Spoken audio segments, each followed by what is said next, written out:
गौमातेच्या मायंगाचे लचके तोडत असतील आणि त्याच्यात तुम्हाला गौरक्षा वाटत असेल तर ती तुम्हालाच लक लाभो। तर आमदारांच्या कार्यकर्त्यांनी देखील आणलेत भाकड जनावरे आणि गोरे आंदोलनात। मात्र बाबा म्हणतात इथं नाही तर आमदारांच्या घरात सोडा गोरे, सत्यतेचं भयान वास्तव। बघा सविस्तर न्यूज LMP वर।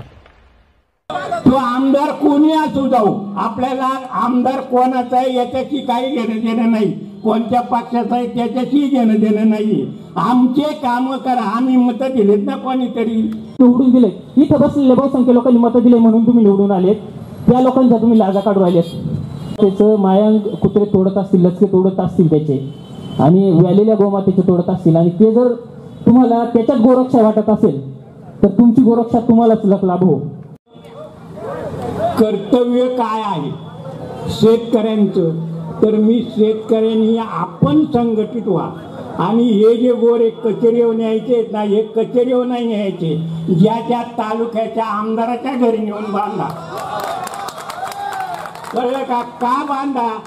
कायदा कोण करतं? आमदार करतात, बरोबर आहे ना? तिथं बसून तिथं गप्पा मारतात, नाही त्या गोष्टी करतात। काय करतात शासनाचं सविस्तर सांगितलं तर तुम्हाला काही पटणार नाही। मी एक गॅसची गोष्ट सांगतो तुम्हाला।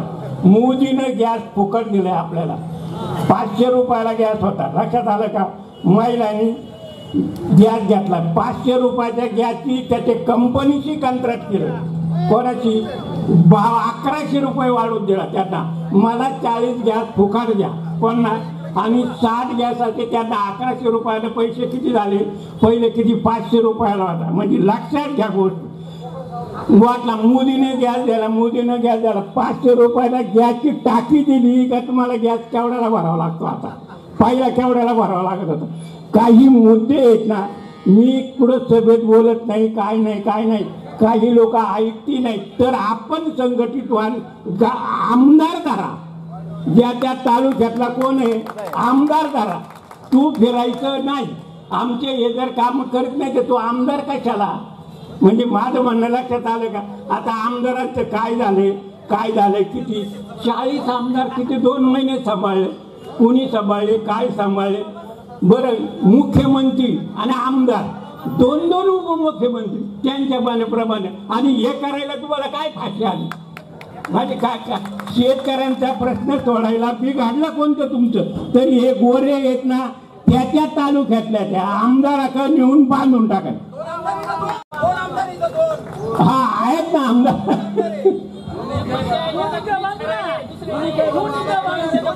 तो आमदार कोणी असू जाऊ, आपल्याला आमदार कोणाचा आहे याच्याशी काही घेणं देणं नाही, कोणत्या पक्षाचा आहे त्याच्याशी घेणं देणं नाही। आमचे काम करा, आम्ही मतं दिलेत ना कोणीतरी। हे गोरे त्या आमदारांच्या घरी नेऊन बांधा, इकडे कचेरीत बांधून, हे त्यांना कळणार, ते यांना कळणार, काही नाही। आमदार नाही तर आमदारांना फिरू द्यायचं बंद करा ना, तालुक्यामध्ये निर्णय घ्या ना तुम्ही, अडचण काय? एवढं बोलून मी माझं वचन संपवतो। जय हिंद। स्क्रीनवरती चित्र आले, मला अगोदर याला अपेक्षित नव्हतं बोलायच्या। सगळ्यांना माहिती आहे, आजोबा बोललेत माझ्या अगोदरच, की हा प्रश्न आपली बाजू मांडण्यासाठी आपण काय कोणाला निवडून दिलंय? आमदारांना निवडून दिले, बरोबर? तर आमदारांची भूमिका काय असली पाहिजे? शेतकऱ्याच्या बरोबरची असायला पाहिजे। काय भूमिका असायला पाहिजे ते नंतर बघू, त्यांची भूमिका काय आहे ते अगोदर बघू। आज आपण ज्या मातेला दर्जा दिलाय त्याचं पुण्य कमवायचं, त्याचा आशय घ्यायचा, सोडून थोड्याशा पैसे संध्याकाळी रुपये गडबड करता। आता काही दिवसापूर्वी इथे एक मोर्चा निघाला होता, ज्यांना म्हणजे गुरं सांभाळता येत नाही तुम्ही त्याच्यावर बोलू नये, आणि तो तुम्हाला लाजा वाटलं पाहिजे। जी गुरुमाता आहे तिला कापायसाठी तुम्ही मोर्चे काढता, प्रशासनाला सांगता का त्याला कापायला परवानगी द्या।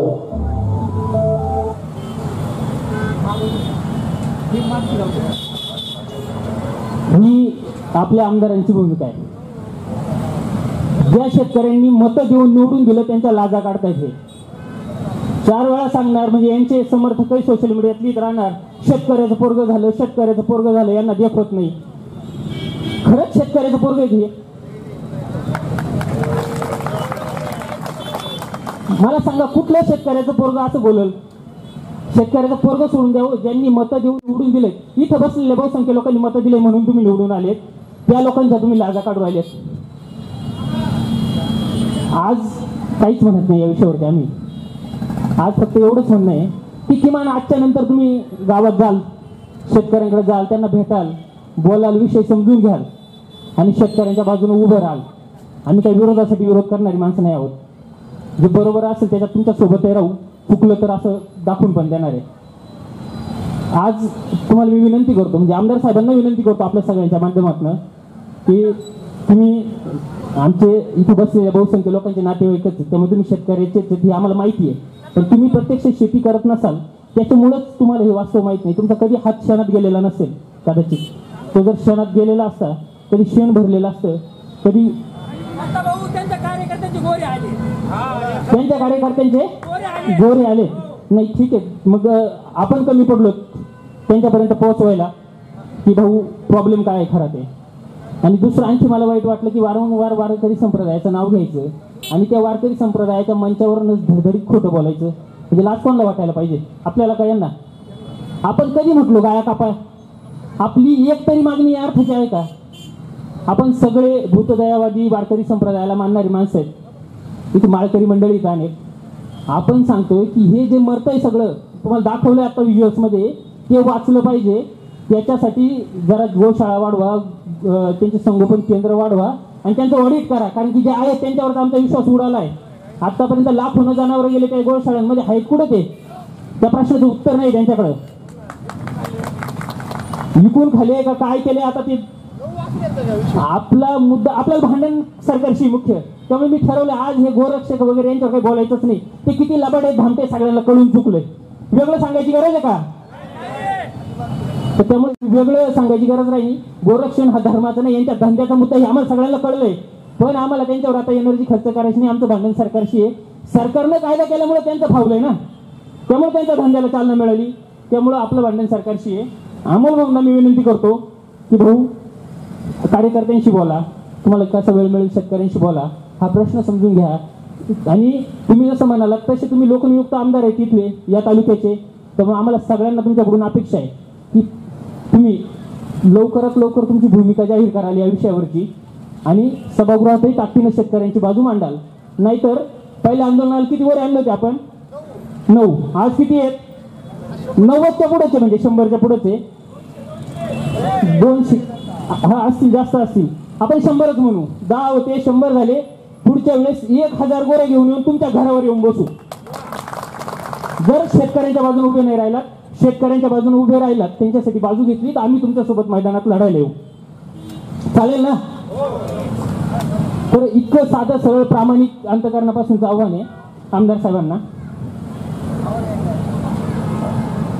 पॉज करायची नाही. आता शेतकरी बांधवांना काही व्हिडिओज दाखवायचे, कारण की आज तुम्हाला कळलं तर तुम्ही पुढच्या वेळेस येताना गावातल्या प्रत्येक माणसाला घेऊन याल. ते मगाशी भाऊ म्हणाले की जातीचं असल्यावर कसं सगळे निघात्या, कुठल्याही जातीचा मोर्चा असू द्या, नुसतं मराठाच नाही, मराठा असू द्या, ओबीसी असू द्या, बौद्ध असू द्या, अजून कोणाचा असू द्या, SC ST असू द्या. तर मातीसाठी आता आपल्याला एकत्र यावं लागेल. जातीपेक्षा तर मातीवाल्यांची संख्या मोठीच आहे ना, तर मातीसाठी एकत्र यावं लागेल. काय एकत्र यावं लागेल ते एकदा बघा. तर हे या व्हिडिओजमध्ये तुम्हाला दिसेल की त्या मेलेल्या, अर्ध मेलेल्या जीवांचे लचके पुतळे तोडतात. आणि या अर्ध मेलेल्या जीवांचे लचके पुतळे तोडत असताना त्यात तुम्हाला आता जे पुढचं व्हिज्युअल येईल ते लांबचं नाही आहे, आपल्यातच बसलेले शेतकरी, रायगडचे शेतकरी आहेत बांगडे म्हणून. तर ती पुढचं व्हिज्युअल त्यांच्या दारात जात औषध दिलं तुझं माय तर तोडून काढलं. रक्त म्हणजे एवढं रक्त जर गेलं ना ती आता चांगली वेळ होत्या. तर झाले काय, गावागावात आता पुतळे जे मिळत आहेत त्यांना मांस खायची सवय लागली, वासरं जिवंतपणे लक्ष तोडून खायची सवय लागली. ते कुत्रे आता पाळलेल्या प्राण्यांवरती हल्ले करायला लागले. त्यांची गाय व्हॅली होती, शेजारी आमच्या गोरा जर्सी झालेला तो तुम्हाला दिसेल व्हिडिओजमध्ये. त्या गाईचं मायन त्या गावातल्या कुत्र्यांनी, भाटल्या कुत्र्यांनी येऊन तोडले. म्हणजे इतके हाल आहेत गोमातेचे. आणि गोरक्षक म्हणवणारे कुठं झोपलेत आता, त्यांनी जरा जागा झालं पाहिजे. नवनाथ भाऊ इथे त्यांनी किती फोन केले हे सांगायची गरज नाही. त्यांच्या भावना ते इथं व्यक्त करायला लागले तर दिवस पुरणार नाही. 3 गाई त्यांच्या 1 महिन्याभरात बसल्यात, वाईट पद्धतीने सगळं म्हणजे 60 लिटर दूध चालू असलेला माणूस आज 1 लिटर दूध जात नाही त्याचं. ही जी अवस्था आहे हे सगळं तुम्ही समजून घेणं गरजेचं आहे. त्यासाठी हे सगळं दिवस आहे. हे अशा पद्धतीने जर गोमातेचं माया पुतळे तोडत असतील, लक्ष्मी तोडत असतील त्याचे आणि व्यालीला गोमातेचे तोडत असतील आणि ते जर तुम्हाला त्याच्यात गोरक्षा वाटत असेल तर तुमची गोरक्षा तुम्हालाच लाभ हो.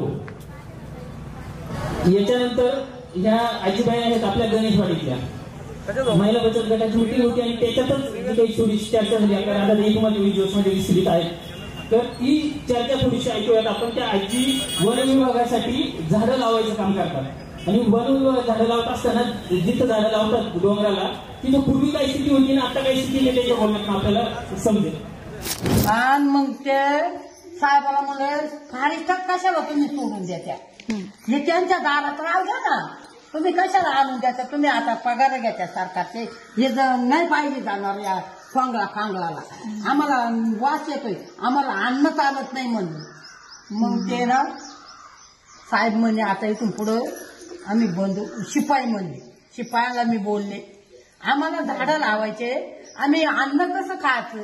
मग आम्हाला म्हणे नाक तोंड बांधा. म्हणलं तोंड बांधून नाही बी पडली एखादी बोलून मग काय करायचं, काय करायचं.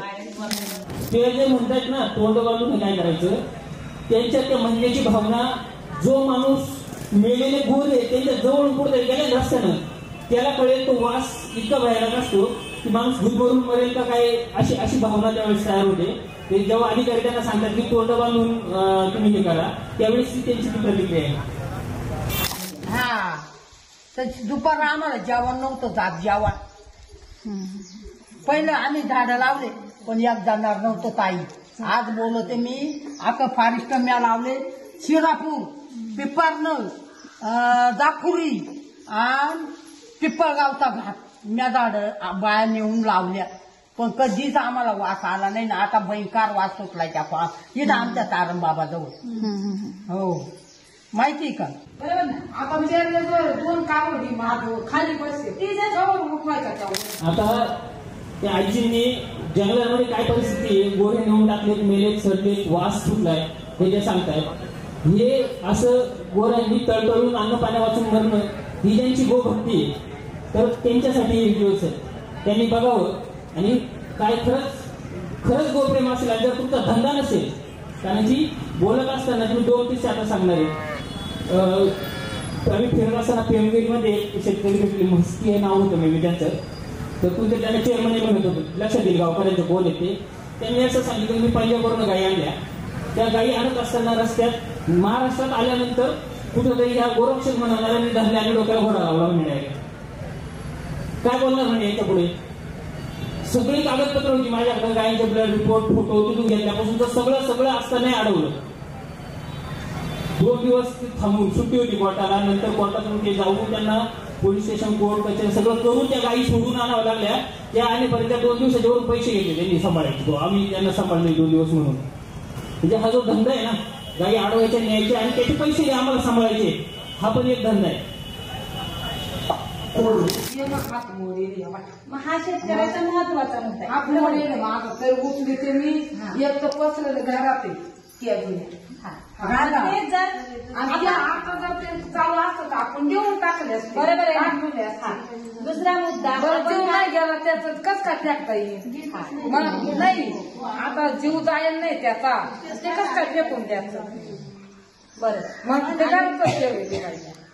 हे जे आहे जवळजवळ 2 महिने झाले तसे तसं तारास काढते मीरा. हा जो तुम्ही त्रास काढताय आपल्याला आपलं माणूस यांचं म्हणणं आहे की आपण शेतकऱ्याची चुकी आहे, आपण काय करतो ते काढलं पाहिजे. पण तो मेल्यानंतरचा प्रश्न आहे. मेल्या जिवंत आहे तोपर्यंत शेतकऱ्याला तो चारा टाकणंच आहे.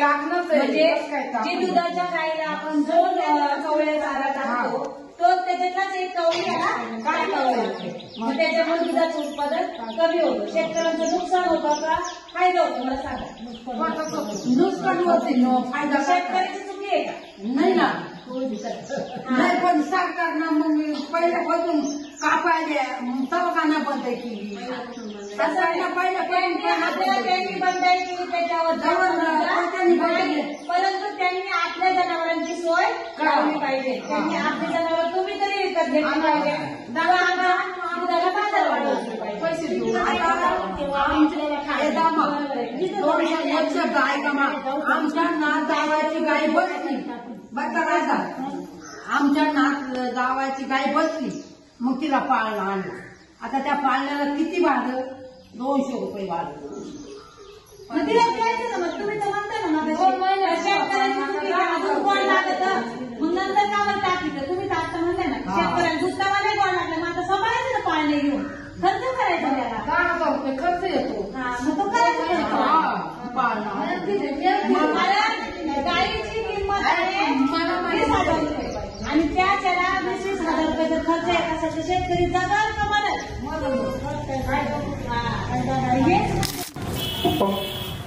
तर आवाज किती क्लिअर आला मला माहित नाही, ते व्यवस्थित येत नव्हता.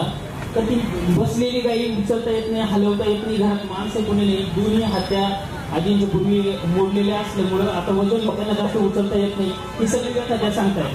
आणि मग अशा स्थितीत काय होतं, ही गाई उचलताना आल्यामुळे मी जर अगोदर सांगितलं तर ती गाई तिथेच एका जागेवर राहते. पाऊस पडतो, पाणी पडतं, तिचं कातडं सडायला सुरुवात होते, शरीर सडायला सुरुवात होते. सगळी दुर्गंधी त्या घराच्या आसपास वातावरणात पसरते, घरातली माणसं आजारी पडतात. आणि त्याही परिस्थिती म्हणत असेल शेतकऱ्यांनी गाई दारातच ठेवायची. तर तुम्ही म्हणजे काय कुठून जन्माला आलेत आणि तुम्हाला माणसाच्या जीवाची जर काही किंमत वाटत नसेल सगळ्या तर गंभीर प्रश्न पुढे चालू. तर त्या बीबीसीने महाराष्ट्रातल्या शेतकऱ्यांवरती महाराष्ट्रातल्या शेतकऱ्यांच्या व्यथांवरती बनवलेले रिपोर्ट येतो, आपण थोडक्यात पाहूया. त्यांना 4 गाई असणे भाकड आहे. त्याच्यातली एक गाईचं पाय घसरून पडलेले आहे. गोशाळावाली न्यायलाच येत नाहीत ना, त्यामुळे तिकडे पाठवायला येत नाही. मोकळी जनावर गाप जात नाहीत, दूध देत नाहीत, मस्टार्डनं खराब झालेत. ती काय करायची? मोकळी कुठेपर्यंत सांभाळायची? राज्यात सध्या गोरक्षकांचा प्रश्न ऐरणीवरती आलेला आहे. आपल्याबरोबर काही शेतकरी आहेत ज्यांच्या गोठ्यामध्ये आज जनावरं बांधलेली आहेत, पण त्या जनावरांचं काय करायचं असा प्रश्न या सगळ्यांनाच भेडसावतोय. नेमका काय मुद्दा आहे, काय होतंय आपण जाणून घेऊयात. किती गाई म्हशी आहेत तुमच्याकडे, काय अडचण झाली आहे तुमची? आमच्याकडे आता 5 गाई आहेत, त्या 2 म्हशी आहेत. त्यांना 4 गाई असणे भाकड आहे. त्याच्यातली एक गाईचं पाय घसरून पडलेले आहे. गेल्या वर्षी आणलेली आहे ती. 1.5 लाख रुपयाला गाई आणलेली. मग ते आता तुम्हाला विकायचे आहेत कारण कोण न्यायला येत नाही. तसं नाही. काय होतंय नेमकं, का न्यायला येत नाही? म्हणून ही आहे ती हे अडवती ती गाड्या, त्यामुळे व्यापारी येत नाही. व्यापार ज्याला करायचं आहे पण ते व्यापारीच येत नाही ना, गाया ह्याला व्यापारी येणार कारण त्यांच्या गाड्या अडवतात. आम्ही तर बाजारला नेऊ शकत नाही, व्यापारी इथनं जाग्यावर आमच्या गाया नेते ते पण नेऊन देत नाही. ते यांच्याकडे विकत नसल्यामुळे ते पण येत नाही. हे गोरक्षण आता मुळे सगळं तर थांबलं. किती दिवस झाले व्यापाऱ्यांनी हा बंद पुकारलाय आणि म्हणजे व्यापारी कशामुळे बंद केलाय? 2.5-3 महिने झालं व्यापारी येत नाही. गोरक्षक अडवत असल्यामुळे कसं झालं, व्यापारी कोणच येत नाही. परत आता दुधाळ गाय ज्या दूध कमी 4-5 लिटर दूध देतात, आता ते विकणार कुणाला? तर विकलं तर त्यात पैसे घालून परत नवीन गाय घेऊ शकतो. तीच नाही विकली तर नसेल तर गोरक्षक जर सांभाळत असलीत त्या शेतकऱ्याला त्याची किंमत ठरवून ती नेऊ देत, आम्ही त्यांना द्यायला तयार आहे. मग नसेल तर भाकड गाय जी 20 लिटर गाय दूध देते ती परवडत्या. आज खाद्य जवळजवळ 35-40 रुपये किलो आहे. 35-40 रुपये किलोनं ज्यावेळेस 20 लिटर गाय दूध देत्या तोपर्यंत परवडत्या. परत त्या 8-10 लिटरवर आली समजा एखादी गाप जात नाही, मग त्याला काय करायचं? ती विकलीच पाहिजे. नाही विकली तर मग ती तशीच सांभाळायला लागते. खर्च जास्त वाढलाय त्यामुळे भाकड गाय अजिबात परवडत नाही. आणि दूध जर 1 रुपये जर काय वाढलं तर इकडं तुमच्या खाद्याचा दर वाढतच राहत आहे, असं झालेलं आहे. आणि त्यामुळे भाकड परवडतच नाही. गोशाळावाली न्यायलाच येत नाहीत ना, त्यामुळे तिकडे पाठवायला येत नाही. आणि व्यापारी जे आहेत ते पण घेत नाहीत. पण गोरक्षक म्हणतात की आम्ही कत्तल होण्यापासून वाचवतोय, गायींचं संवर्धन करतोय. आपण हिथं हाल होतंय नव का, ते सांभाळताना नाकीने ते तेव्हा विकावी म्हटलं तर विकलीच होईना झाल्या. 4 गोट्यात आता 6 गोट्यात माझ्या गाया आहेत. त्या काय करणार सांगा? सांभाळायचं आणि ह्या पावसानं असा दंगा चाललाय त्याच्यामुळं गायांचं लय हाल होते. बघू ना, आम्ही 4 रुपये विकून शनी दुसरी घ्यायची इच्छा आहे माझी, पण आता चालत नाही. याला काय करायचं? गोशाळेनं अशी बंदी घालू नये, जनावर विकायला परवानगी मिळावी. गोरक्षकांचा काही त्रास झालाय का इथं कुणाला की ज्यांच्या विकाय मॅडम आमचे देवराष्ट्रच पाहुणे आहेत, बेंगलोरवरनं त्यांनी गाय आणल्या 1.5 लाख पावणे 2 लाख रुपयाला, आणि त्यांना 2 लाख रुपये मागत होते. त्यांनी 2 लाख रुपये न दिल्यामुळे त्यांना हातपाय मोड असतो. पण सत्य परिस्थिती आहे देवराष्ट्रातल्या आमच्या पाहुण्यासनी. आणि त्या शाळेत गायी सगळ्या नेल्या आणि सगळ्या गायी नेऊन परत ते ऍडमिट दवाखान्यात झाल्यामुळे परत 8 दिवसानंतर तिथं गेलं तरी एक पण गाय तिथं नव्हती. मग हिने गायी काय केल्या? आमच्या तोंडात आम्ही हिंदूच ऐकी, देशी काय आम्ही म्हणलोच कुठं खसाबाला द्या, आणि नेतच नाही ते. आमचा शेतकरी देत नाही ना. वटी भरणी आज गायची करतोय म्हणजे तो देईल का? देशी गायला आम्ही देवच म्हणतो. या पण मग सरकारने काय करायचं? सरकारकडनी काय मार्ग काढायचा? त्यांनी गोहत्या बंदी कायदा आणलाय, गोशाळांना अनुदान देतात, गोशाळांमध्ये या गायी शेतकऱ्यांकडनं जातील असं अपेक्षित आहे. हो, तसंच नेलं पाहिजे त्यांनी. समजा आता काय नाही 15 लिटर पर्यंत गाय परवडत नाही, 8-9 लिटरच्या गाय कशा सांभाळणार शेतकरी? जर्सी देशी गायांचं काही नाही. जर्सी गाय आता आपण समजा तुझरपुरात आमच्या अख्खन महाराष्ट्रात 1 नंबरला दूध क्षेत्रात आहे. आणि जर ह्या गाया जर हिने नेल्या व्यापाऱ्यांनी तर ह्या कुठे ठेवायच्या? समजा आता परवडतच नाही. आज गोट्यातल्या गायी कमी झाल्या तर दुसऱ्या नवीन घेणार. मोकळी जनावर गाप जात नाहीत, दूध देत नाहीत, मस्टार्डनं खराब झालेत, ती काय करायची? मोकळी कुठेपर्यंत सांभाळायची? ह्याची तिने दखल द्यावं, नाही तिने त्यांच्या ताब्यात घ्यावं खोंड. गोरक्षकांकडनं अडचणी निर्माण केल्या जात आहेत असं हे शेतकरी म्हणतात. ज्या गोठ्यात आता आम्ही आलोय, यांचा गोठा आहे, तिथे जनावरं आहेत, यातली भाकड झाल्यानंतर त्यांचं काय करायचं हा सवाल शेतकऱ्यांकडनं विचारला जातात. गोशाळा नेत नाहीत आणि जर विकायला गेलो तर गोरक्षक अडवतात, त्यामुळे व्यापारी येत नाहीत, अशी परिस्थिती असल्याचं हे शेतकरी सांगतायत. तर आतापर्यंत जे काही आपल्या इथलं वास्तव आहे, आजचं वास्तव आहे, ते आपण सगळ्यांनी बघितलंय. आपलं भविष्य काय ते तुम्हाला मी आता इथं स्क्रीनवर दाखवणार आहे, शेतकऱ्यांना पण आणि सगळ्या व्यापारी बंधूंना पण. आपलं भविष्य काय दाखवणार आहे आता? कारण की आपल्याकडे हा कायदा होण्याच्या अगोदर उत्तर भारतात झाला आणि त्या उत्तर भारतात आली परिस्थिती आहे ती सगळी आपण यातनं बघणार आहे. मी शब्दात सांगण्यापेक्षा प्रत्यक्ष बघा. फिर एक लड़की थी छोटी सी, और जो एक लड़की थी तो गुहार लगाई तो एक औरत आई, वही ने भगाया तो फिर भाग के गन्ना मल गया सांड. फिर देखा आप लोगों ने उस सांड को यहाँ पर था? हाँ. क्या कैसे चोट लगी? क्या बहुत मुंह में दांत पूरा टूट गया था. और दांत टूटने के बाद में भी लग गया था. और हाथ में भी चोट आ गई थी और सीने में भी चोट आ गई थी. फिर चिरखाना लेके गए थे, उसकी मौत देखने वाली थी नहीं. दिन में 12:30 बजे मैं अपने खेत में जानवर घुसे थे, उनको हाँकने के लिए गया, वो मेरे को दौड़ा लिए. फिर मैं वहाँ से भागा, तार आगे बंधा हुआ था, तार से नहीं निकल पाया. फिर किसी तरह भागने की कोशिश किया, हाथ उसमें फंस गया. फिर मैं अपनी जान बचाकर भाग के आया. बड़े शहर या छोटे गांव, यूपी ने मवेशियों का ऐसा आतंक पहले शायद ही देखा हो. पालतू जानवर सड़कों पर आते ही हिंसक भी होते गए. भूपेंद्र दुबे दिल्ली में नौकरी करते थे और कोरोना की पहली लहर के लॉकडाउन में घर लौट आए थे. बच्चे के लिए टॉफी लेने गए थे, लेकिन बाजार में एक सांड ने उन पर हमला बोल दिया. तो मैंने बताया उनसे कि घर का सामान ले आइए. बोले ठीक है. इसके बाद में फिर क्या हुआ क्या नहीं हुआ, मैं 8:45 बजे फ़ोन की उनको, तो बोले 5 मिनट में मैं घर पहुंच रहा हूँ. 5 से 10 मिनट लगेंगे घर पहुंचने में. उसके बाद से उनसे मेरी बात नहीं हुई. अब कैसे परिवार कैसे चलता है? कैसे चलता है क्या, वो मेरे पिताजी हैं, खाने पीने की व्यवस्था वही करते हैं, वैसे चल रहा है. कोई है थोड़ी ना देखने वाला.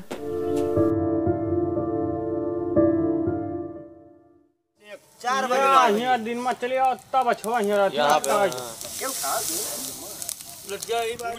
आधी रात का समय है और जाड़ा जबरदस्त है, लेकिन ये गांव वाले इस वक्त घने जंगलों के बीच अपने खेतों में नाइट पेट्रोल पर निकले हैं. और ये लोग ये तब तक करेंगे जब तक एक फ्रेश टीम इनको रिप्लेस नहीं कर देती. ये एक रूटीन सा बन चुका है और इस सिलसिले से ये सभी लोग नाखुश हैं, क्योंकि इसके अलावा इनके पास इस वक्त कोई और विकल्प नहीं है.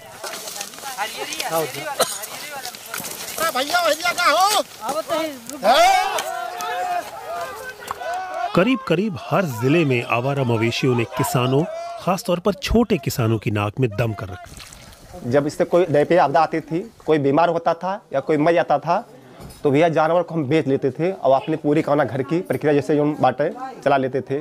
और आज की ऐसी मतलब स्थिति हो गई है, इसको कोई पूछ नहीं रहा है, जैसे कहना कोई घर में कबाड़ हो गया बाहर दिन निकाल के.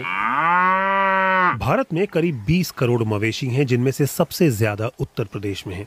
सरकारी आंकड़ों को खंगालने पर पता चला कि औसतन जहां देश में आवारा मवेशियों की आबादी कम होकर 50 लाख पहुंची है, यूपी जैसे कुछ राज्यों में ये 15% से ज्यादा बढ़ी है। राजेश कुमार वैसे तो अपने चाइनीज ठेले के लिए मशहूर हैं, लेकिन खेती भी करते हैं।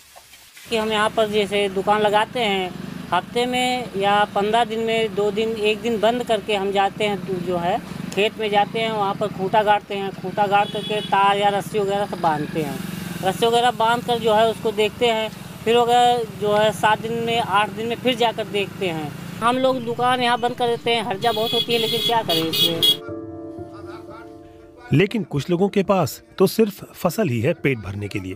खा लिया है धान सब, और हम वहाँ साहब रोए हैं, उस खेत में हम साहब रो पड़े हैं।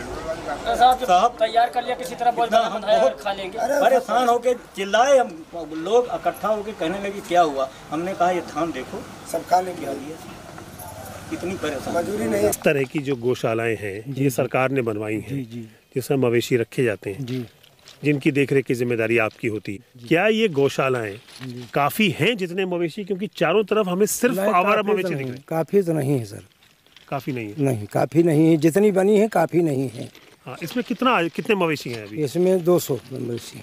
200, और वो आवारा थे, बाहर घूम रहे थे। जी जी जी। अभी बाहर इस इलाके में कितने और होंगे? कुछ नहीं तो कम से कम 1700 इतने है। लेकिन कुछ लोग अब नाउमीद हैं। 80 साल की रामकली मिश्रा पिछले 2 साल से कोमा में हैं। उन्हें भी एक सांड ने मारा था। रामकली को यह तक नहीं पता कि उस घटना के बाद उनके बेटे को कोरोना निगल चुका है। देवशीष कुमार के साथ नितिन श्रीवास्तव, बीबीसी उत्तर प्रदेश। की हा प्रश्न आपली बाजू मांडण्यासाठी आपण काय कोणाला निवडून दिले? आमदारांना निवडून दिले, बरोबर. तर आमदारांची भूमिका काय असली पाहिजे? शेतकऱ्याच्या बरोबरची असायला पाहिजे. काय भूमिका असायला पाहिजे नंतर बघू, त्यांची भूमिका काय आहे ते अगोदर बघू. आज आपण ज्या मातेला दर्जा दिलाय त्याचं पुण्य कमवायचं, त्याचा आशीर्वाद घ्यायचा सोडून थोड्याशा पैशासाठी काही लोक गडबड करतात। आता काही दिवसापूर्वी इथं एक मोर्चा निघाला होता, ज्यांना म्हणे गुरं सांभाळता येते नाही त्यांनी त्याच्यावर बोलू नये। अरे पण तुम्हाला लाजा वाटल्या पाहिजे, जी गोमाता आहे तिला कापायसाठी तुम्ही मोर्चे काढतात, प्रशासनाला सांगता का त्याला कापायला परवानगी द्या? ही आपल्या आमदारांची भूमिका आहे। ज्या शेतकऱ्यांनी मतं घेऊन निवडून दिलं त्यांच्या लाजा काढतायचे 4 वेळा सांगणार, म्हणजे यांचे समर्थकही सोशल मीडियात लिहित राहणार, शेतकऱ्याचं पोरगं झालं, शेतकऱ्याचं पोरगं झालं, यांना झेपत नाही। खरंच शेतकऱ्याचं पोरगं आहे की मला सांगा, कुठल्या शेतकऱ्याचं पोरगं असं बोलल? शेतकऱ्याचं पोरगं सोडून द्यावं, ज्यांनी मतं देऊन निवडून दिले, इथं बसलेले बहुसंख्य लोकांनी मतं दिले म्हणून तुम्ही निवडून आले, त्या लोकांच्या तुम्ही लाजा काढवायले। आज काहीच म्हणत नाही या विषयावरती आम्ही। आज फक्त एवढंच म्हणणं आहे की किमान आजच्या नंतर तुम्ही गावात जाल, शेतकऱ्यांना जाल, त्यांना भेटाल, बोलाल, विषय समजून घ्याल आणि शेतकऱ्यांच्या बाजूने उभं राहाल आणि त्या विरोधासाठी विरोध करणारी माणसं नाही आहोत। जे बरोबर असतं त्याच्या तुमच्या सोबत राहू, चुकलं तर असं दाखवून पण देणार आहे। आज तुम्हाला मी विनंती करतो, म्हणजे आमदार साहेबांना विनंती करतो आपल्या सगळ्यांच्या माध्यमातून की तुम्ही आमचे इथं बसलेल्या बहुसंख्य लोकांचे नातेवाईकच, त्यामुळे तुम्ही शेतकऱ्याचे जरी आम्हाला माहिती आहे, तर तुम्ही प्रत्यक्ष शेती करत नसाल त्याच्यामुळेच तुम्हाला हे वास्तव माहिती आहे। तुमचा कधी हात शेणात गेलेला नसेल कदाचित, तो जर शेणात गेलेला असता, कधी शेण भरलेलं असतं, कधी कार्यकर्त्यांचे आले नाही, ठीक आहे, मग आपण कमी पडलो त्यांच्यापर्यंत पोहोचवायला की भाऊ प्रॉब्लेम काय आहे खरं ते। आणि दुसरं आणखी मला वाईट वाटलं की वारंवार वारकरी संप्रदायाचं नाव घ्यायचं आणि त्या वारकरी संप्रदायाच्या मंचावरूनच धडधडीत खोटं बोलायचं, म्हणजे लाज कोणाला वाटायला पाहिजे? आपल्याला काय यांना? आपण कधी म्हटलो गाया कापाय? आपली एक तरी मागणी या अर्थाची आहे का? आपण सगळे भूतदयावादी वारकरी संप्रदायाला मानणारी माणसं आहेत, इथे माळकरी मंडळी झाले। आपण सांगतोय की हे जे मत आहे सगळं तुम्हाला दाखवलं आता व्हिडिओज मध्ये, ते वाचलं पाहिजे। याच्यासाठी जरा गोशाळा वाढवा, त्यांची संगोपन केंद्र वाढवा आणि त्यांचं ऑडिट करा, कारण की जे आहे त्यांच्यावर आमचा विश्वास उडालाय. आतापर्यंत लाखो जनावर गेले त्या गोशाळांमध्ये आहे कुठे ते, त्या प्रश्नाचं उत्तर नाही त्यांच्याकडे. विकून खाल्ले का काय केले आता ते 9 वासऱ्यांचा विषय. आपला मुद्दा आपलं भांडण सरकारशी मुख्य, त्यामुळे मी ठरवलं आज हे गोरक्षक वगैरे यांचं काही बोलायचंच नाही. ते किती लबाडे भांडे सगळ्याला कळून चुकले, वेगळं सांगायची गरज आहे का? नाही. तर त्यामुळे हे वेगळं सांगायची गरज नाही. गोरक्षण हा धर्माचा नाही, यांच्या धंद्याचा मुद्दा आम्हाला सगळ्यांना कळलंय, पण आम्हाला त्यांच्यावर आता एनर्जी खर्च करायची नाही. आमचं भांडण सरकारशी आहे. सरकारनं कायदा केल्यामुळे त्यांचं फावलंय ना, त्यामुळे त्यांच्या धंद्याला चालना मिळाली, त्यामुळे आपलं भांडण सरकारशी आहे. आम्हाला मी विनंती करतो की भाऊ कार्यकर्त्यांशी बोला, तुम्हाला कसा वेळ मिळेल शेतकऱ्यांशी बोला, हा प्रश्न समजून घ्या. आणि तुम्ही जसं म्हणाला तसे तुम्ही लोकनियुक्त आमदार आहेत इथले या तालुक्याचे, त्यामुळे आम्हाला सगळ्यांना तुमच्याकडून अपेक्षा आहे की तुम्ही लवकरात लवकर तुमची भूमिका जाहीर कराल या विषयावरची आणि सभागृहातही ताकदीने शेतकऱ्यांची बाजू मांडाल. नाहीतर पहिल्या आंदोलनाला किती वर आणले होते आपण? 9. आज किती आहे? 90च्या पुढेच आहे, म्हणजे 100च्या पुढेच आहे. 200 हा असतील, जास्त असतील. आपण 100च म्हणू. 10 होते, 100 झाले. पुढच्या वेळेस 1000 मोरे घेऊन येऊन तुमच्या घरावर येऊन बसू. जर शेतकऱ्यांच्या बाजूने उभे नाही राहिला, शेतकऱ्यांच्या बाजूने उभे राहिला, त्यांच्यासाठी बाजू घेतली तर आम्ही तुमच्यासोबत मैदानात लढायला येऊ. चालेल ना? तर इतकं साधं सरळ प्रामाणिक अंतकरणापासूनचं आव्हान आहे आमदार साहेबांना. पॉज करायचं. आता शेतकरी बांधवांना काही व्हिज्युअल्स दाखवायचे, कारण की आज तुम्हाला कळलं तर तुम्ही पुढच्या वेळेस येताना गावातल्या प्रत्येक माणसाला घेऊन यायचं. ते मगाशी भाऊ म्हणाले की जातीचं असल्यावर बस सगळे निघत आहे. कुठल्याही जातीचा मोर्चा असू द्या, नुसतं मराठा नाही, मराठा असू द्या, ओबीसी असू द्या, बौद्धांचा असू द्या, कोणाचा असू द्या, SC ST असू द्या. तर मातीसाठी आता आपल्याला एकत्र यावं लागेल. जातीपेक्षा तर मातीवाल्यांची संख्या मोठी आहे ना, तर मातीसाठी एकत्र यावं लागेल. काय एकत्र यावं लागेल ते एकदा बघा.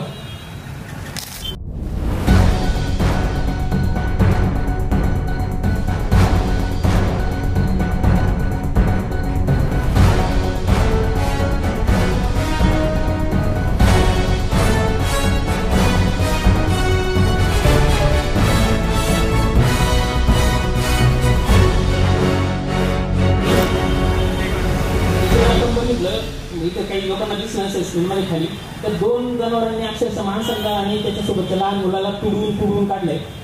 पुढचं व्हिज्युअल लहान लेकराला ते एक छोटं लेकरू एकदम त्याला त्या जनावरांनी येऊन तोडून दिले, म्हणजे त्याचा जीव वाचूच शकत नाही अशा पद्धतीने.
हे असं भविष्य आपल्याला सगळ्यांना पाहिजे का?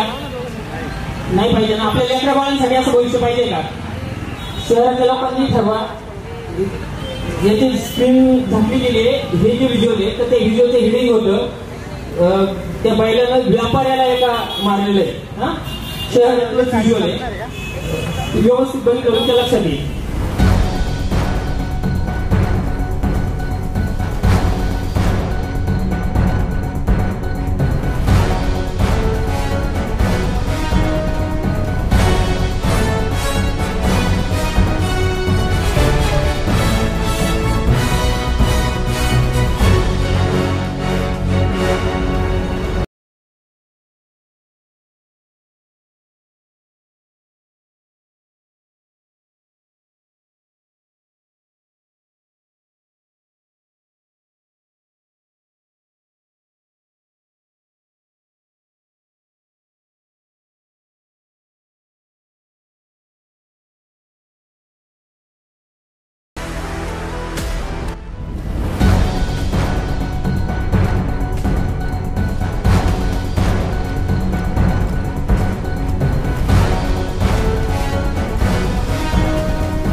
भयान वास्तव काय आहे भविष्यातलं ते आपण सगळ्यांनी बघितलंय. कुठलाही प्रश्न आंदोलनानं सुटतो याच्यावरती विश्वास ठेवण्यासाठी अनेक आंदोलनं आपण बघितले. मी नेहमी उदाहरण देतो, माझी आई एवढी कामगार होती, संघटित होते, आंदोलन करायचे तर आपल्याला 1000 रुपये किंवा पेन्शन होती. आपण जोपर्यंत संघटित होत नाही तोपर्यंत आपले प्रश्न सुटणार नाही. 10चे 100 गोरे झाले, माणसं संख्येनं 3 पट वाढले. पहिल्या आंदोलनात माणसं किती होते आपल्याला माहिती आहे, पण मुद्दत जेन्युन असल्यामुळं लोक जरी आले नव्हते तर लोकांनी तो पसरवला, राज्यभर व्यवस्थित गेला. आता ही जी संख्या आहे ती दस्तक व्हायला हवी पुढच्या आंदोलनात. आज प्रश्न सुटणार का लगेच? नाही. भाबडी अशा खोटं बोलण्यात अर्थ नाही. यांच्या हातात नाही, प्रांतांच्या हातातला प्रश्न नाही, प्रश्न मुख्यमंत्र्यांच्याच हातात नाही. त्यांनी ठरवलं तरच सुटू शकतो. त्यामुळे ही लढाई मोठी आहे, ही लढाई आपल्याला लढावी लागणार आहे.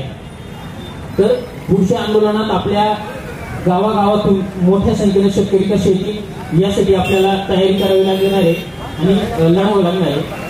यानंतर करायचे जमा आपण 9 वाजता आपण जे दिलते त्याच्यापैकी फक्त 4च आहे असं त्यांच्या म्हणणं सर्व आपल्याला विचारावं लागेल. बरोबर. एकदम महत्वाचं काम केलं दादांनी. आपण मागच्या वेळेस 9 वाजता दिले होते, त्यातले 4 शिल्लक आहेत, उरलेले 5 नाहीये. तर आमची विनंती आहे प्रशासनाला, पोलीस प्रशासन आहे तुमच्या अधिकाऱ्यांपर्यंत पोहोचवा. गोवंश हत्याबंदी कायद्यानुसार तुम्ही ज्यांच्यावर गुन्हे नोंदवा, ज्यांच्या ताब्यात दिले होते यांच्यावर गुन्हे नोंदवले नाही तुम्ही, तर ही सगळी गर्दी इथं नवास्ता पोलीस स्टेशनमध्ये येऊन बसेल पुढच्या वेळेस. आणि आजही हे सगळे गोरे तुमच्याकडे देतोय, हे मोजून घ्यायचे, टॅग लावून घ्यायचे, फोटो काढून घ्यायचे. यातले एवढे गोरे नसतील त्याची जबाबदारी तुम्ही ज्यांच्याकडे जमा कराल त्यांची आणि तुमची. सोडणार नाही आम्ही. म्हणजे आमच्या जीवावर येत असाल, तुम्ही आमच्या गाड्याला फास लावत असाल तर वास्तव तुम्हाला कळलं पाहिजे ना. म्हणजे एक गोर तुमची पर्यंत यायचं किती त्रास होतो ते तुम्ही आता बघितलंय. तर त्यामुळं हे लक्षात ठेवा, हे सगळे गोरे आपल्याला जमा करायचे. शेतकऱ्यांना विनंती केली गोरे घ्या इकडे हो आतमध्ये प्रांतसाहेब असतील तर प्रांतसाहेबांनी या निवेदन घ्यायला. मी विनंती करतो प्रांतसाहेबांना की त्यांनी खाली या आणि ते सगळे गोर याचे सोडून घ्या शेतकऱ्यांना. विनंती पहिले घेतला आणि ते मोजून घ्यायचे, तुमच्या ताब्यात घ्यायचे, त्याची रिसिव्ह आम्हाला द्यायची. याच्याशिवाय काय सुट्टी नाही.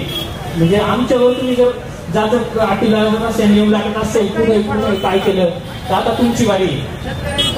आणि हे जमा करेपर्यंत कुणीच जायचं नाहीये, तोपर्यंत आपल्या सगळ्यांची गरज आहे, सगळ्यांच्या ताकदीची गरज आहे, एकजुटीची गरज आहे. पब्लिक घेतली स्वतः सोडा ते सगळ्यांनी गेटला घ्या, गेटच्या आतमध्ये घाला म्हणजे बाहेर निघणार नाही ते.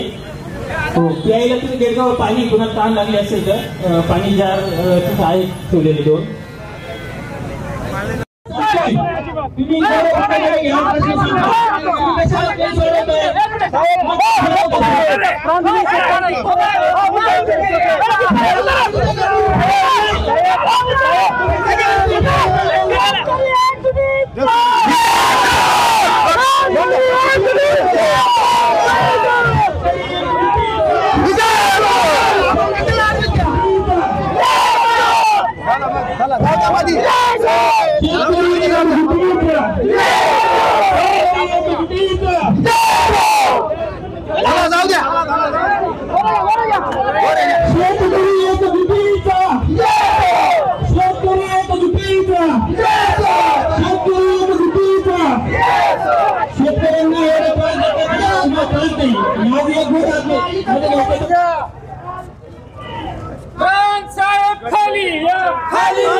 आमचे गोरे ताब्यात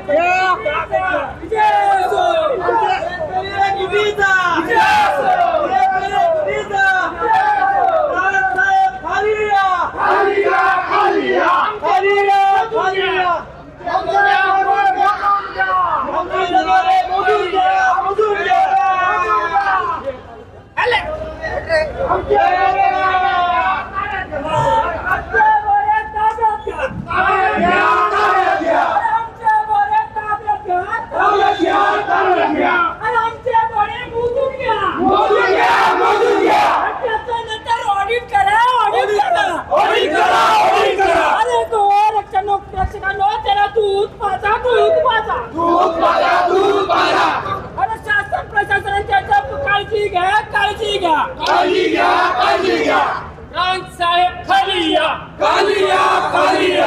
आमचे गोरे मोजून घ्या, मोजून घ्या, मोजून घ्या, मोजून घ्या, मोजून घ्या, मोजून घ्या, मोजून घ्या. दादा मागं.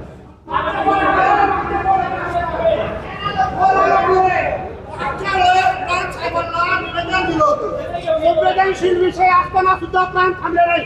प्राण साहेबांचा धिक्कार असं सगळ्यांनी म्हणायचं. प्राण साहेबांचा धिक्कार असो, प्राण साहेबांचा धिक्कार असो, धिक्कार असो.